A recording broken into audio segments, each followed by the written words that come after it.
But before I could even think another thought, I was snatched up off of my feet by a very, very large demon. Of course, for me, I didn't know what had happened. It was like getting hit by a truck, and having no clue that it was ever coming. This thing had come up behind me so fast, and it caught me by complete surprise, and it was so big. I can't possibly begin to describe what it's like being, what it feels like to be in the grips of something that big. But I'll do my best. 1 minute I'm standing there, and the next minute I'm leaning backwards like this. My feet are out more or less in front of me, and they're popping. And I have this pain just shooting from my head to my feet like a bolt of electricity, but it's not stopping. It's like being constantly shocked or electrocuted. And I had this pounding sensation, just hurting pounding sensation coming from my left shoulder that hurts even worse than this electricity that's running through my body. And I look to my left and I see these fingers which come down to roughly the bottom of my chest. And it was even hard to look over to the side because the depth of its hand was like this. The width of its hand was like this. I mean, it literally went from the side of my neck up to maybe past the end of my shoulder, the width of its hand. All I know is the fingers were very big. Each one was about this big around and roughly about this long. And this thing was crushing my left shoulder. And this thing had a hold of me, and I'm looking down at these fingers, and I'm just thinking to myself, what is this that has a hold of me? And as I'm thinking this, I understand now, also in retrospect, that anything that you think in this place can be heard as if you had spoken it out loud. And this thing had me like this and was just smiling at me. It had looked back and it was smiling at me, waiting for me to look at it. And when I looked over my shoulder and up at it, it was already staring at me. And I understand now that it had heard what I was thinking and just wanted to give me a nice little shock, you know, on top of the pain that I was already experiencing. Just because of the grotesqueness of its face. I mean, this thing was grotesque. And it was huge. Overall, the thing, and I know this sounds already more crazy than everything that I've already said, but this thing is 13 feet tall, and it's not like I sat there and said, okay, stand still, let me grab a step ladder and measure you. Where's my tape measure? You know, no. Anything that you want to know in this place, all you have to do is ask it. Ask it in your mind or ask it out loud, and the answer will be given to you. It doesn't matter. And I thought to myself, how big is this thing? And the answer immediately came to me, 13 feet. It was exactly 13 feet tall. And I didn't ask myself how much it weighed, otherwise I would know that too. All I know is the thing was huge. It was built like Arnold Schwarzenegger in his prime. I mean, just whipped full of muscles. It had no hair whatsoever on its body. None. Like no hair up here, no mustache, no beard, no hair on the knuckles like I have. Just completely hairless. It's completely humanoid in shape, though. I mean, it had 2 legs, 2 arms, 1 mouth, 1 nose, 2 ears. Other than that, it looked completely human.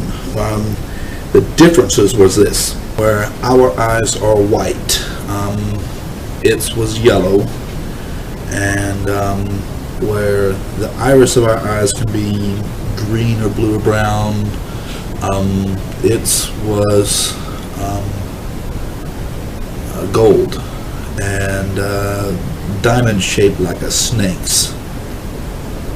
It had, the only thing that looked really strange about its teeth was it had, where we have our canines, It had 2 tusks coming up out of its mouth like a boar, like a wild pig.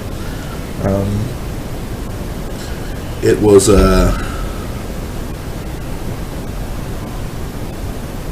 I said it was just very large, 13 feet tall, and just extremely muscular. And this thing, like I said, it just picked me up like I weighed nothing to it. And it was taking me along for a ride. And but just I only looked at its face for, I would say, a second, and that's all that it took. Yeah, I was just, as a man, I'm not afraid of any other man on the face of this earth. I will fight anybody. I don't care how much bigger they are than me. But this thing, there was no fighting it. I mean, it was far too big. I mean, 13 feet tall versus 6 feet tall. I could stack another one of me on top of my head and still not be as tall as it. You know, and if I had to guess, I would say roughly about in between 3,000 and 4,000 pounds. I mean, I don't know for sure. I'm just guessing, but I would say that's a pretty fair estimate. The thing, like I said, it just picked me up and took off with me, and I'm not sure if my feet were popping out of just sheer pain, or if it was the speed at which we were moving. But this thing was running. It had me by one hand, by the shoulder. It had me by the shoulder with one hand, and it was moving at a very, very fast velocity. If I would guess, I would say probably at over 80 to 100 miles an hour. Just rough guess. It may have been faster than that, I don't know. But all I know is the thing was moving very, very fast. And had complete control. I mean, just there was nothing at all I could do to get away or anything like that. And I looked at its face for only a second, and it was enough to scare me. But anyway, I understood that it was taking me to the portion that I did not, certainly anyone would not want to go to, which was the fire and brimstone portion. It was going to take me to that fiery lake and cast me in, and I understood that. And when I understood that, it was mortally appalling, is the only way I can put it. I mean, it played over and over in my head again. It's taking me to hell, it's taking me to hell, it's taking me to hell. And there was just nothing I could do. Nothing I could do to stop it, nothing I could do to prevent it. And I just kind of dropped my head. A lot of people that used to call themselves Christians are there. And it's because they didn't really devote their life to God. They lived one foot in and one foot out like I did, you know. But as I was thinking this to myself, that I'm not such a bad guy, why am I ending up here? That's when that light appeared. And I looked up at it, and it looked like a star far off in the night sky. Something so tiny and insignificant and far away that it couldn't possibly help me.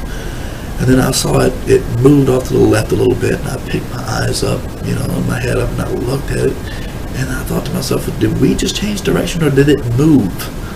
You know, and it went back to the right, and I thought for myself, no, for certain, we didn't change direction, it moved. And I thought to myself, well, what is that? And as I thought that, and began to focus in on it, it just came rushing at me like the only way I can describe it is the speed of this thing was like a bolt of lightning. It came at me so fast that one moment it was just like a tiny little star in the night sky, and the next minute, white, bright, blinding white light. And his hand was reaching down to me, and it was an angel. It's all right.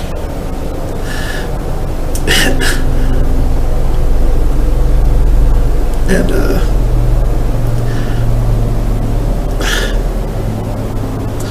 my hand just reached up and grabbed its hand.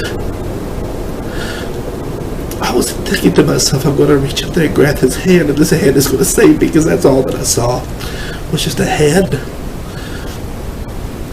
But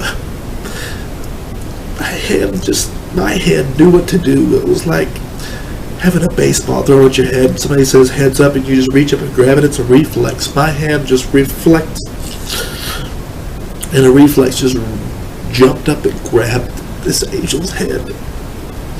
And as soon as I touched its hand, we were all motionless and all standing back up on this ground that you can't see. And this beast, this demon, that still had me by the shoulder. It was kind of almost even leaned over a little bit to grab me by the shoulder. And I could instinctively, I knew to stand still, because if I had moved, I know that would have ripped my shoulder and my arm off at the same time and just beat me with it. I mean, the thing was just that massively strong. I knew within me there was something telling me, don't move. And I'm just standing there staring up, looking at this angel. And the angel itself, to describe it for you, was 9 feet 6 inches tall. It had brown wavy hair pushed to the back. It had an olive color skin. It wasn't really white, it wasn't really black, it was somewhere in between, but the light that was emanating from within it was so bright white that it almost practically overshadowed the color of its skin. You couldn't even really, you had to stare to see the color of its skin. And I keep saying it because it's an it. It's not really a he or a she. Although the body is shaped like a he, okay, it's shaped like a male. When you look at its face, the face is like the most handsome man that you've ever seen, blended in perfectly with the most beautiful woman that you've ever seen. I mean, when you look at this angel, you think to yourself, wow, he is beautiful. And I know that's some odd words to say. In the English vernacular, the male is known as handsome and the female is known as beautiful. But this angel was absolutely beautiful. There's no other words for it. And its eyes were blue, and when I mean blue, I mean perfect blue, like someone took a portion of the sky and put it in its eyes, or dipped a cup out of the ocean and poured it into its eye. There was no flaw in it, no flaw. Perfectly beautiful in all ways. Other than its face looking like the cross between a man and a woman, and I don't mean like, oh, is it Pat? No. I mean just beautiful. It was completely shaped like a man. You could see it's underneath its white robe. It had chest and it had strong arms. It had an Adam's apple. I mean, it was every bit shaped like a man, and a strong one. I mean, just strong, but not like overly ridiculous like this. It wasn't bodybuilder, it was more like fitness trainer strong. It wasn't like bodybuilder strong where it just had muscles popping out of everywhere it shouldn't have been, like this demon. But you could tell it was, this angel was there to fight. And he had on a white robe. It was cut down in the V in the front with gold lace. I guess, I don't even know what to call it, like embroidered gold around the edges of its collar, and not lace, but embroidered gold. And the sleeves came just below the elbows, and this robe was kind of like a white Roman tunic robe. I guess that would be the best way of putting it. And it came just below its knees, so its knees and its elbows were covered. And I was just so blown away by the beauty of it that I didn't even really check to see if it had any shoes on or not. I don't really remember. All I know is it was big. Not as quite as big as the demon, but big enough. And I'm looking up at it, and I'm just blown away by its brightness and its beauty. And at the same time, I'm just frozen in place, because I know that if I move this thing, it's going to rip my shoulder off and just beat me with my arm. And this thing, I could feel its anger, this demon's anger, like heat from a fire. And it turns around like this to see what had stopped it and why. It wanted to know what had stopped it and why. Because technically I was right where I belonged, and once you're there in hell, you don't normally get the chance to leave. So it owned me like a piece of furniture, like your car. It owned me, and it wanted to know why it was being stopped. So it turned around and was ready to fight. Make no mistake, this demon was ready to get down in the worst way. But as it whipped around, this angel its speed was incredible, and it just rushed forward and with an open palm hit this demon, and it had to angle its arm upwards at about the height of its head to hit this demon in the chest. And it hit this demon with such power. I mean, I can't describe the fierceness of the power of this thing, but it hit this demon with such force that its hand was literally ripped from my shoulder. It had no clue what had hit it. By the time it had even turned its head, it was already hit. And this demon was hit with such force that it literally folded up and started flying backwards, folded in half like this, flying backwards. And I'm just watching it fly backwards and skip off this ground that you can't see, like a stone over water. And this angel looked at me and he called me by a long name, and I immediately understood it to be mine. It was a heavenly name, but as soon as it called me this name, it took it from my mind. It called me this name to let me know that, more or less, that I still have a chance to make it into heaven. You know, like, I have a heavenly name. I squandered it. I wasted it. And if this had been my ultimate time, my last breath, for real, that's where I would have stayed. But when he called me this long name, it was a feeling of home. It looked at me and it began to speak to me, and its voice was like a waterfall. If a waterfall could speak, it's like a rushing sound in your ears, like Sean. And I understood later on that it was converting my understanding to understand its language. It didn't descend down to my broken language of English. It elevated me up to understand its language. It messed with my mind, for lack of better words, but it elevated my understanding. And he looks at me and he says, "Hello, my name is Michael." And I immediately knew that this was the archangel of the Bible that spoke of the archangel Michael. And I can tell you for certain, I've seen them both. I've seen the archangel and I've seen Jesus, and they look nothing alike. And they are not the same being.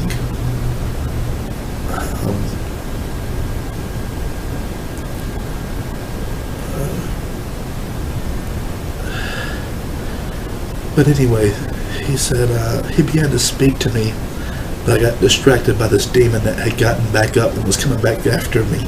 It was coming back to get me. And it was coming back to fight this angel for my soul. And so I turned back because I knew that it was coming. I'm sorry. So it was, this angel was still talking to me, so I wasn't really listening to it. I was too focused in on this thing, and it was getting bigger. It was running back after me, and it was getting faster, and it was getting bigger, so it was coming back after me, you know, from this great distance that this angel hit it. And so I looked back at him like, whatever you got to say, please just hurry up and say it, and if you're going to get me out of here, please get me out of here. You know, and this is what I was literally thinking. You know, and he just looked at me and he gave me